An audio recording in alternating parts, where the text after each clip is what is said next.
Robert sought information for a living. That is to say that ever since he returned from Korea, after having served with the armed forces, he had been working as a private investigator in Montreal. William Hamilton, a rich industrialist, had gotten in touch with him regarding a simple vandalism issue. Nothing to write home about. Not worth hiring a private eye either, just so he can drive for hours on rough roads. But that's how it had always been. The client pays, Carl gets it done.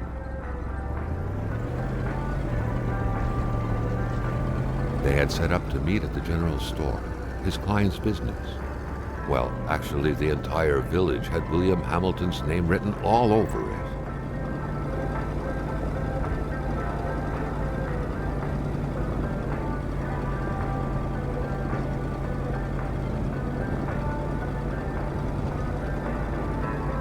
When the roads were bad, muddy, or snowed in, it was customary around these parts to close them off. But it was also customary to ignore those signs entirely and drive there anyway.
Hamilton never mentioned a road-blocking barrier.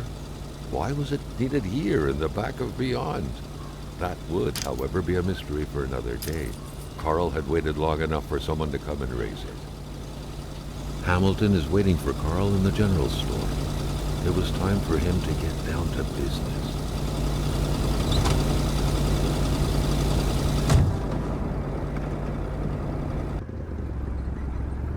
Hamilton enjoyed a lavish country house built in the very heart of the northern forests, not too far from here. The local populace was divided when it came to the affluent man. Some saw a wealthy philanthropist dedicated to improving the region's economy. Others an aging Englishman who would do anything to further his fortunes. And those ones hated him enough to go on about scheming against him. Hamilton had recently acquired a few local businesses, but the last straw was the reopening of a mine, which gave rise to a wave of protests and threats from the Cree people. Given these circumstances, Carl reckoned that a good number of people must be feeling compelled to oppose Hamilton in one way or another. So far, only the industrialist's house had been a target, but soon enough, Carl thought, the target would become the man himself.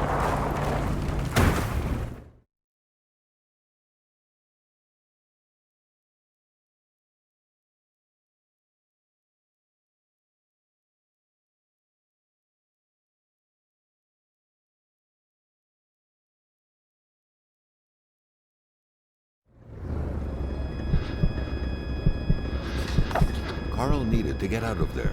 The cold and the pain required urgent care.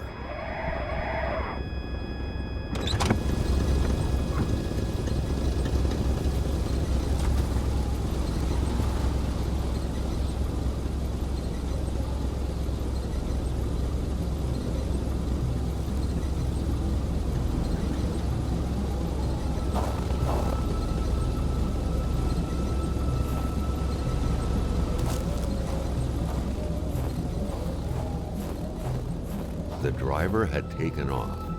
It was still best to check it out and leave nothing to chance. Carl needed help.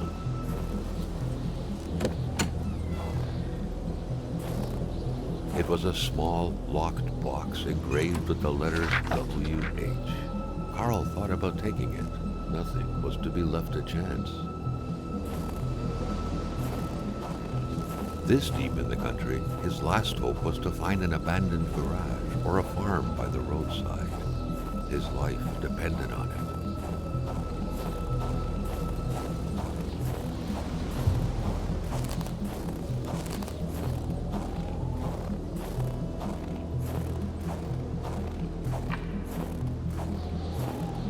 It was so cold. Already Carl did not feel his toes anymore.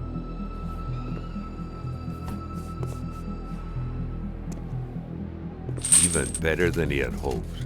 Carl Faubert had succeeded once more and was now on his way to new adventures.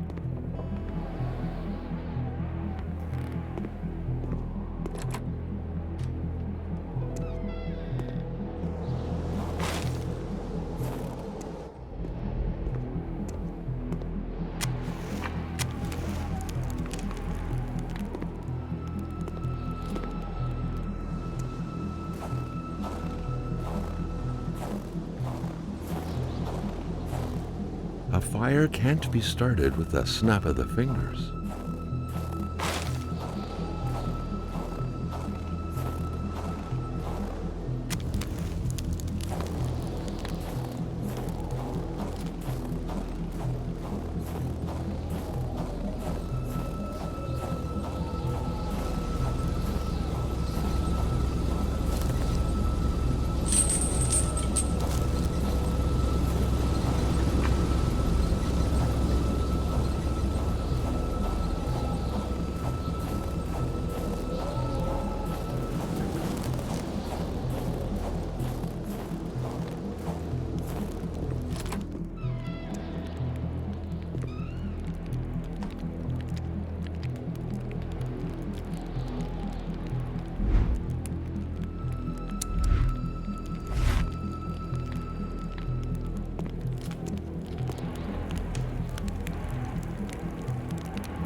Spread out on a few acres of untouched forest, bellowing caribou, everlasting snow, and undefiled lakes.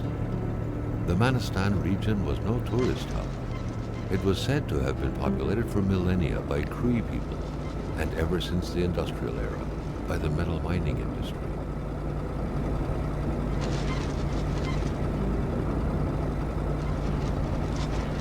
The truck was running on fumes. Good thing that the general store was close by.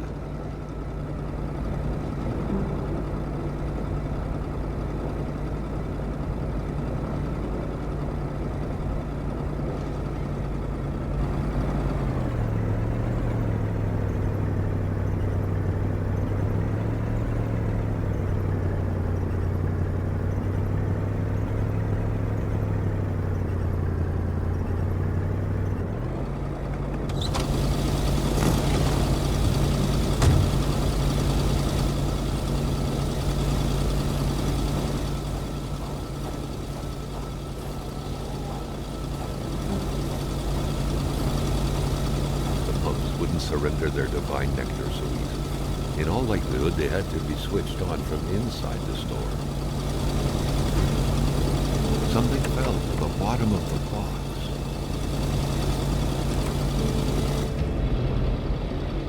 Carl had no trouble recognizing his employer. He had been killed. There was no need to be a detective to figure that out. But only a detective could have noticed that the killer had to have been very close, that the fatal blow had been given before the victim even realized.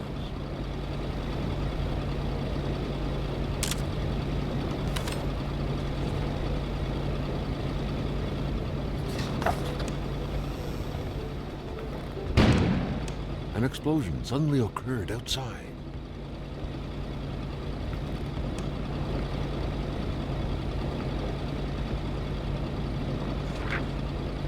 What could be inside that envelope? Carl was taken aback. He knew this address. It was said to be the address of the P.O. box for the Canadian Secret Service.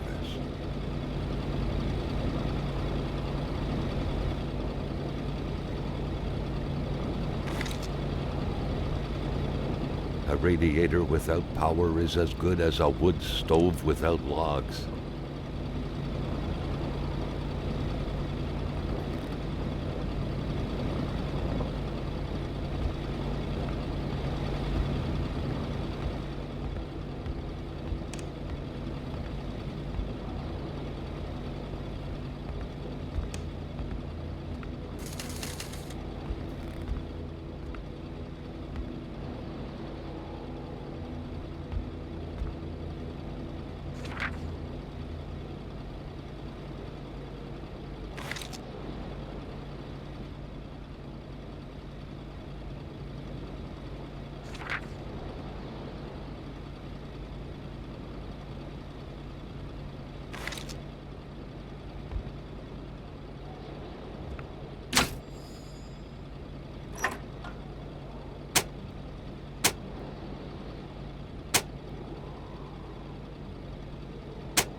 Maintaining his composure, Carl recalled something from his military training.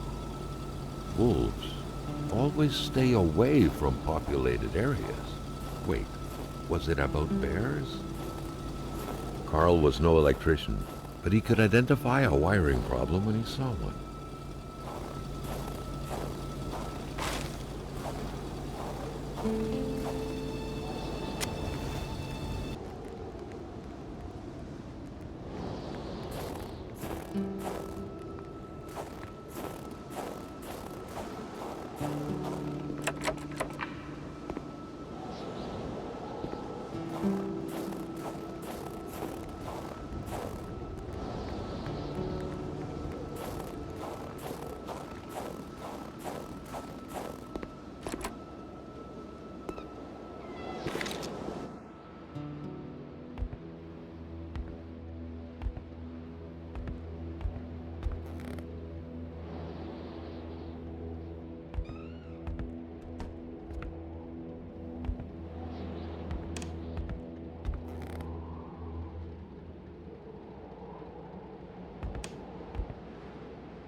According to that log, it seemed like the whole village owed some money to the general store. Carl was far more interested in the bunch of nearby addresses he had just gotten his hands on, though.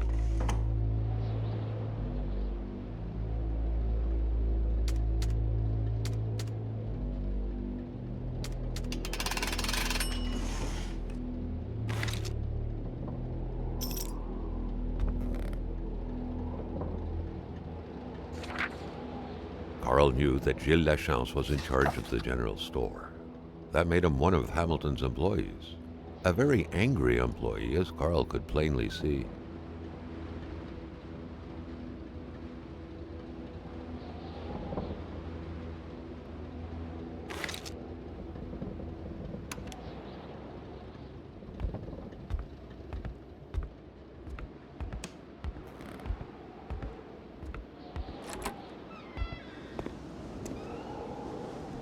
Carl was no electrician, but he could identify a wiring problem when he saw one.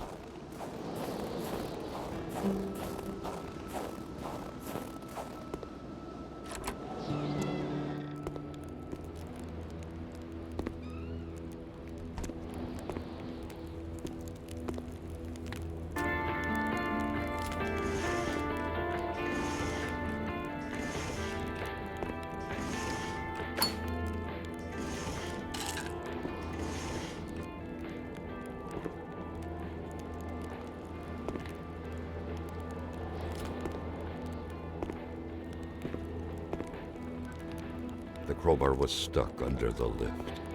Notwithstanding Carl's imposing stature, car lifting wasn't part of his skill set yet.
At long last, the crowbar was within Carl's grasp.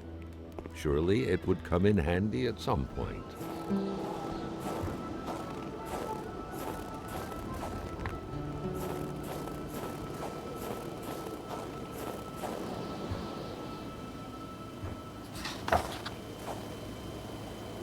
Carl, ever diligent in his work, always carried his log on him, in which he scribbled down thoughts and leads alike during the course of his investigations.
Carl knew straight away where to find the infuriated Gilles Lachance. Any good investigation would have to start there. The murder weapon. What was that doing there, Carl wondered. Hamilton must have been determined to keep some information secret to post this key. Shame he got unlucky. Everything made sense now. Poor Hamilton's denunciation was interrupted, and he figured it would be best to lock everything up and send the key to his correspondent, who would receive the box later on. Clever, but not enough. That's what happens to ordinary people playing Spot.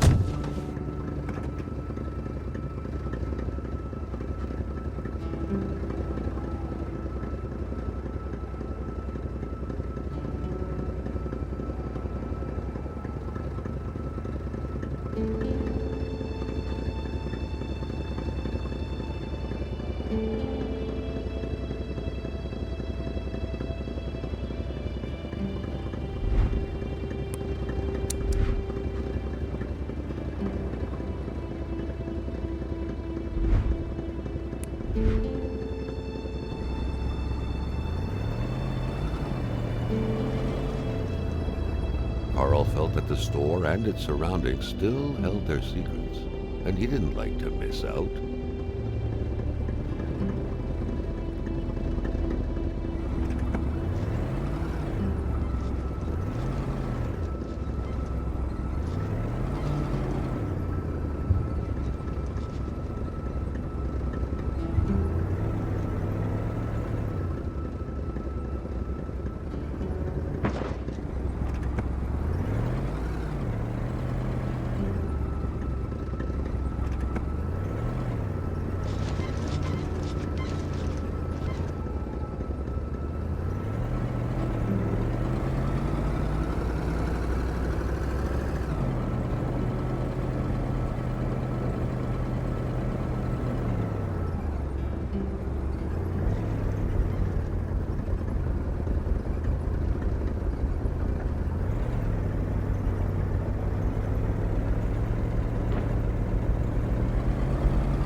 There should be a law forbidding doctors from falling sick.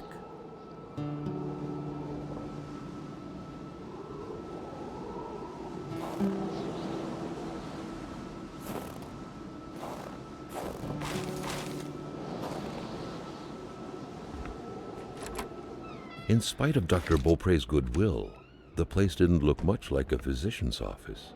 It could easily be mistaken for a sewing shop.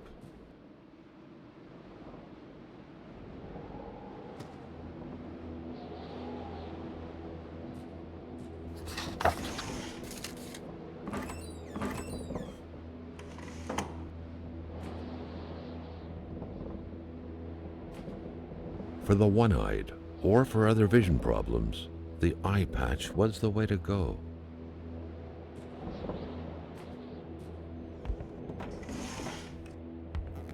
Carl got the trembles as he imagined the excruciating pain that kind of scalpel could no doubt inflict.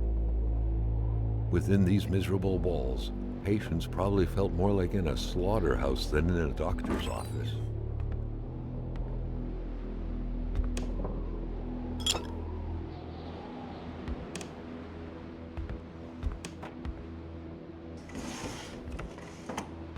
The injured could be recognized by the large stains of red, an informal nickname given to Merbromen, smudged all over their injuries. Someone had lost a few liters of blood here.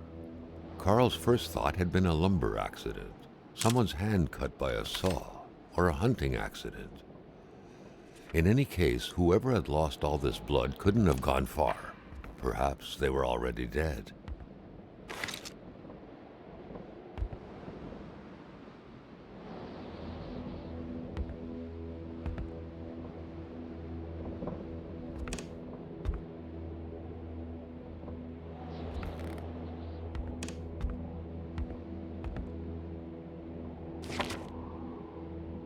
Communist Manifesto. Only a few years ago, this type of allegiance meant prison time. And even at present, the Western world was very wary of the Soviet threat. Why would the doctor own such a book?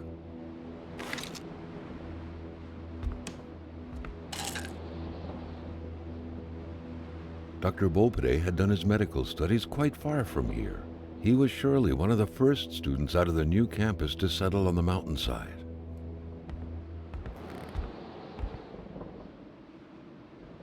A chamber pot. Fortunately for Carl, inspecting it wouldn't further this particular investigation.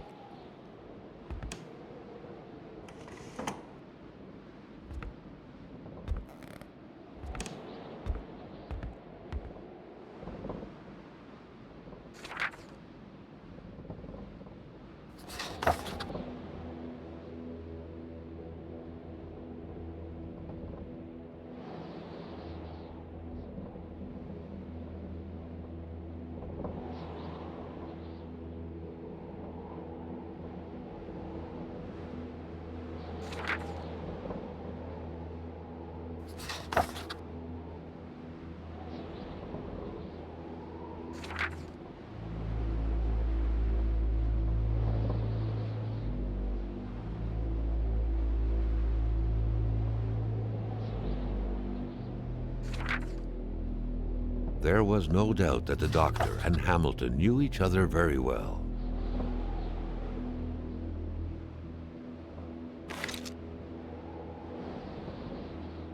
Doctors used light-reflecting frontal mirrors to look inside the patient's cavities.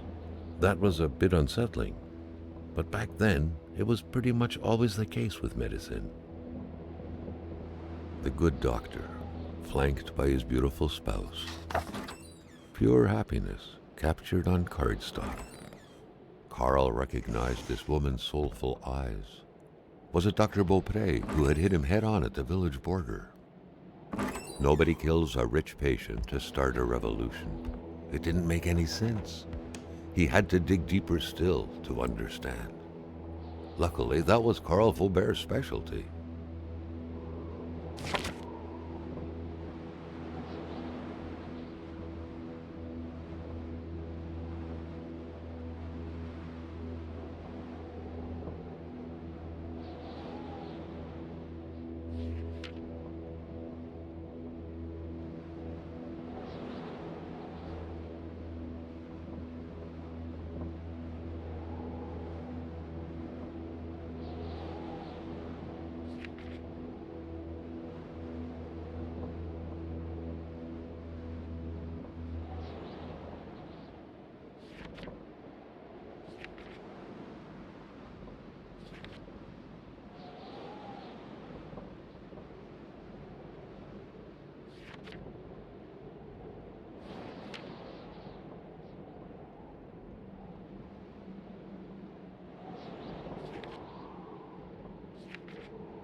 Carl felt like he knew the doctor now. His belongings had spoken lengths about him. But what Carl had heard worried him.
mon bonhomme. Qu'est-ce que tu fais là, l'étrange? Je m'attendais pas à ce qu'un étrange retontisse par ici. Moi te dire, je prends plus de chance depuis que ça rôde dans ce bout-là. J'ai ma carabine au bout du doigt, et puis bang, bang, bang, si ça s'approche. Si tu veux du linge chaud, parce que t'es habillé comme un gars de la ville, je dirais pas non à une bonne bouteille de caribou. Puis tu pigeras ce que tu voudras parmi mes guenilles.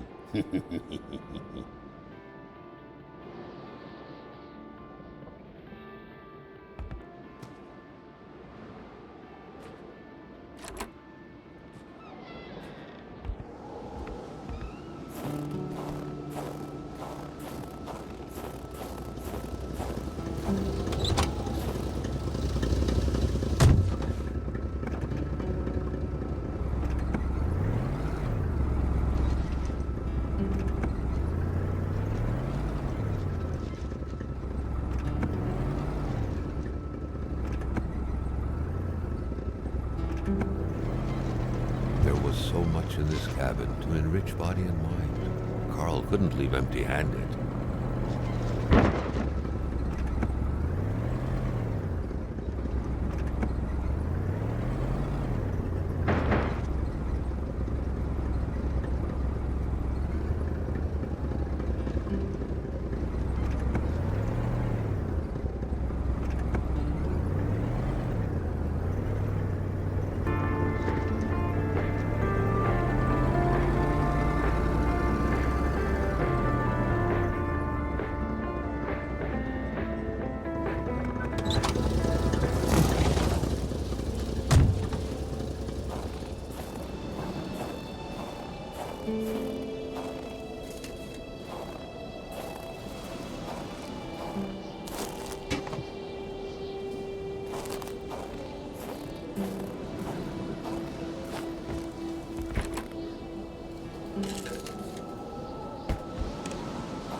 The Polaroid, Carl's long-standing and faithful ally, had seen its share of husbands caught red-handed cheating.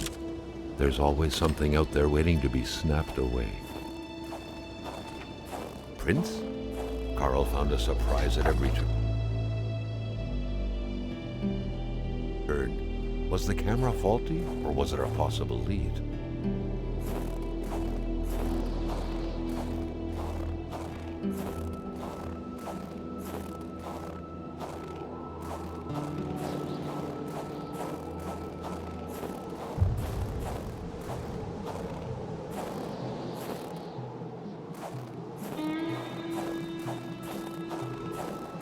The cold seemed to be more brutal here than anywhere else. It seeped into bones and into every breath to get to the heart until it stopped. Carl needed to be dressed in warm clothes to survive.